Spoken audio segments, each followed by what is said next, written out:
Good evening. Hello. Milagros Canales, O'Fairground President. I reside at 530 West Allen, Allentown, PA. Tonight I'm representing HADC, and I want to say that as a nonprofit, we deal with a lot of housing.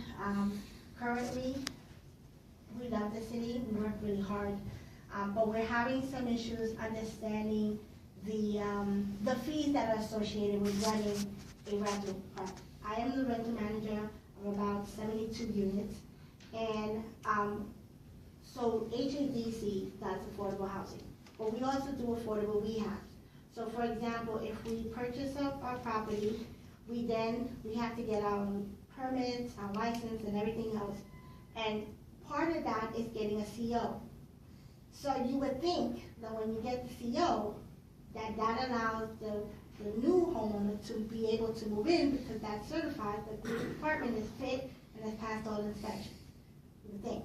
But no, then the new homeowner gets a letter from the city saying you have to now pay $100 to live there because now you illegally living there. Yeah, as confused as we. So what we're, as a nonprofit, and we recently talked to someone about this, it's not just our nonprofit that's being hit, it's other nonprofits in the city that have this conflicting thing. We want to know that what can we do to have that conversation where they understand that when you're a nonprofit and you pay all of these already enormous fees, because have you seen your permit fees? These are ridiculous fees. That there should be some consideration. We're not, I think that the term is not to bend the rules or flex the rules, but some consideration when you're a nonprofit and you're already doing affordable housing. My apartment, you literally have to die before I can get a rental.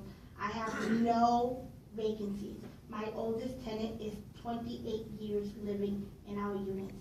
We have passed every city inspection there is. I don't know how many times, because we have affordable housing, and a lot of our units are inspected by both Section 8 and myself. And I make you clean out your cupboards. So yeah, I'm a little strict with that, refrigerate everything. But and being one of the 3 historic neighborhoods, it is hard when we do rehab because we have that cost of maintaining the historic factor. So when you add in a nonprofit who's in a historic district doing affordable homes that still has to meet hard standards, and it is not cheap. That is one, Dave, this is his speech, I'm just ad-libbing, it would have been longer, but I just wanted you to think about that. Thank you. Thank you. Thank you. Is there anyone else who'd like to speak? Sharon.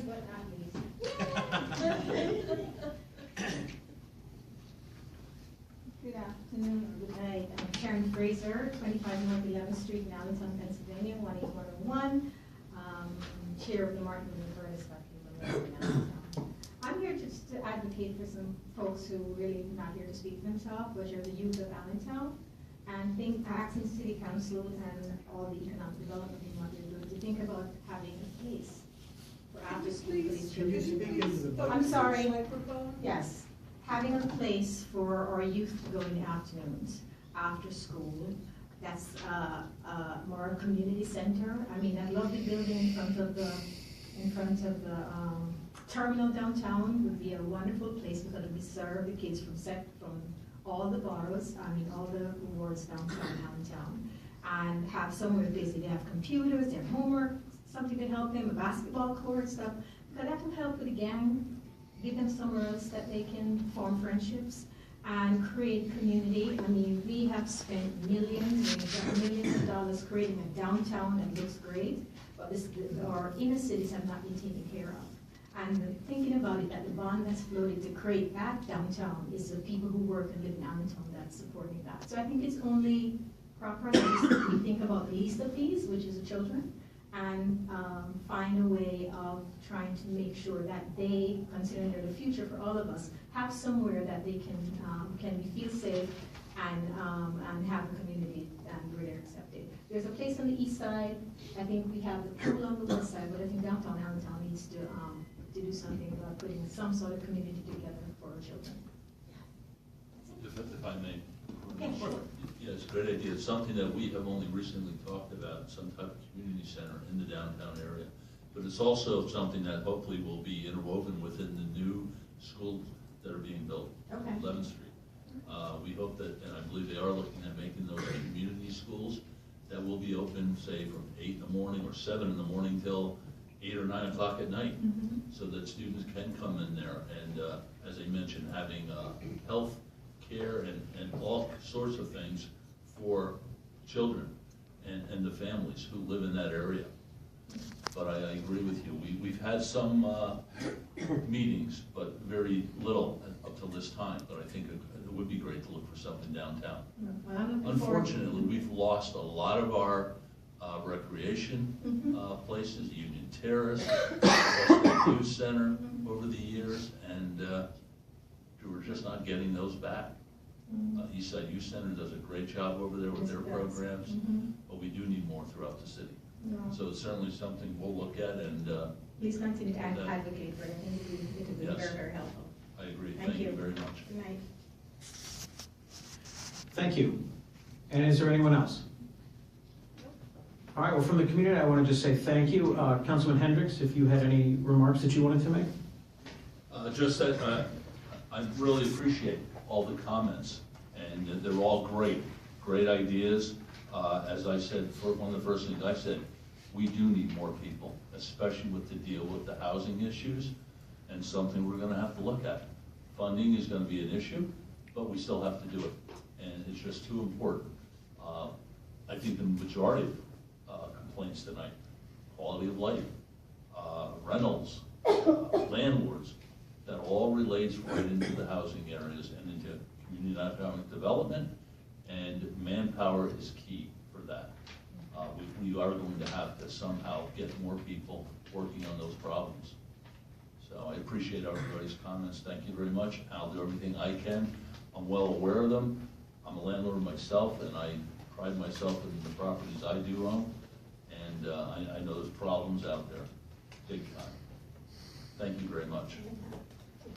Thank you, Councilman Hendricks. And I would just say that I would also like to extend my thanks to all of you for coming out tonight and participating in this. I can tell you that this will not be the last time we have a conversation like this, and that a lot of what's been said tonight is going to be addressed in specific meetings as we move forward.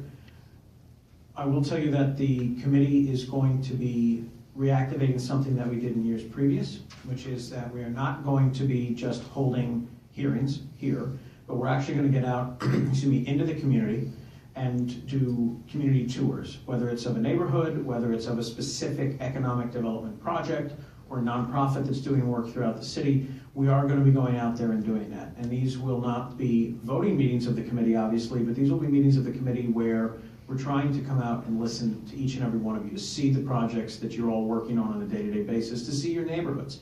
Because far too often, we have a situation in which we sit here and we just listen to data that's presented to us and it doesn't connect. So going out in the community and connecting like that's going to be very important.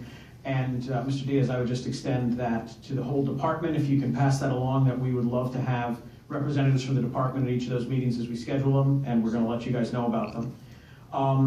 My number one takeaway from tonight seems to be that there was one overreaching theme throughout all of these issues, whether they be quality of life or a specific neighborhood issue, which is that it seems like we as the city need to do a better job communicating with each of you and getting, sort of serving as, for lack of a better way to put this, an operator to get all of you in communication with each other. That seems to be one of the best fits that we can have, certainly. So I hope to work on that first and foremost, because I think once we get a better level of communication, we can start to address these problems quickly. And I agree with Councilman Hendricks, and I do know that each and every one of us who sit up here feel this way, that we do need to do something about staffing and manpower. We need to identify the most critical areas and work on those as we move into the new budget season.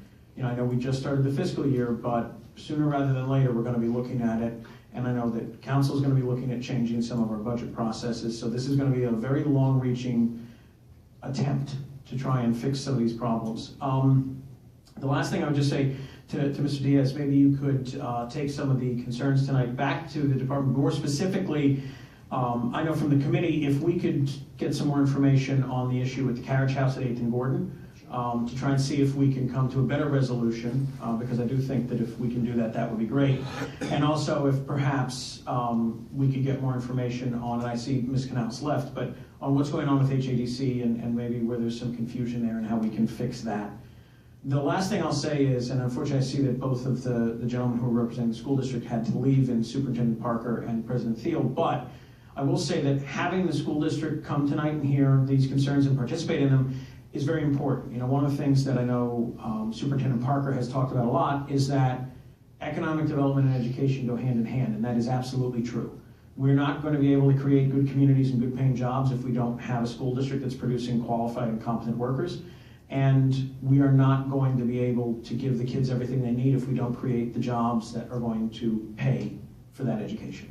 So I just want to say thank you to each and every one of you. There is going to be a meeting of this committee next Wednesday concerning the Muhlenberg Student Overlay District, one block expansion of that. So if any of you have an interest in that, please come. Mr. Hanlon, the time on that is 6:30?